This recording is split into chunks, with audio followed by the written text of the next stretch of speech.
La consultation médicale va-t-elle coûter plus cher en 2023 ? Merci d'avoir posé la question. C'est sa dernière offre. Le 22 février 2023, la CNAM, ou Caisse nationale d'assurance maladie, propose aux médecins libéraux de fixer le prix de la consultation à 30 €. Mais cette proposition s'applique uniquement aux docteurs qui acceptent de s'engager contre la désertification médicale. La revalorisation du prix de la consultation est négociée tous les 5 ans. Quels sont les engagements à respecter pour les médecins ?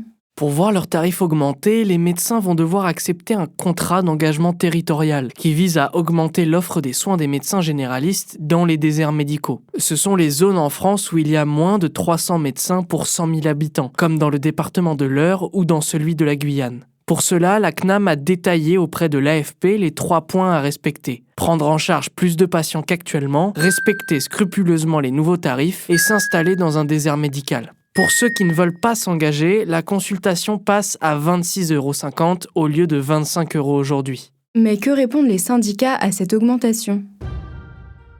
Durant la grève des cabinets médicaux le 14 février 2023, les syndicats des médecins réclamaient une revalorisation générale du prix de la consultation à 50 €. C'est bien au-dessus de la proposition de la Caisse d'assurance maladie. Christelle Audigier, présidente du collectif Médecins pour demain, explique sa vision du contrat d'engagement territorial dans une colonne de France Info. Ce qui ressort de ce contrat, c'est que les médecins ne travaillent pas assez, qu'ils ne font pas leur devoir déontologique d'assurer la permanence des soins, de s'occuper des patients, de faire la coordination des soins, et donc qu'il faut les contraindre avec une contrainte financière.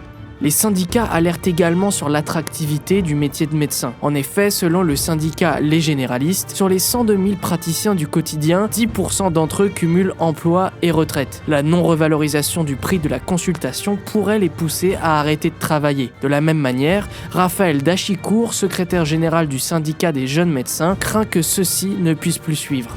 Avec ce contrat d'engagement territorial, on crée quelque chose d'artificiel qui conduit à payer plus que les tarifs de base des médecins qui acceptent de se surcharger de travail. Et quand est-ce qu'on va savoir combien va nous coûter la consultation ? Après la proposition de la Caisse nationale d'assurance maladie du 22 février 2023, les négociations vont se poursuivre jusqu'au mardi 28. À cette date, la CNAM et les syndicats des médecins devront signer une nouvelle convention médicale qui prendra effet pour les 5 prochaines années. Si aucun accord n'est trouvé, elle sera rédigée par Annick Morel, ancienne inspectrice générale des affaires sociales, désignée comme arbitre. À noter qu'aujourd'hui, pour une consultation chez un médecin généraliste, l'assurance maladie rembourse à hauteur de 70% en moyenne, selon le site servicepublic.fr. Voilà en quoi la consultation médicale va coûter plus cher à partir de 2023. Maintenant, vous savez, un épisode écrit et réalisé par Samuel Limbroso. Ce podcast est disponible sur toutes les plateformes audio. Et si cet épisode vous a plu, n'hésitez pas à laisser des commentaires ou des étoiles sur vos applis de podcast préférés.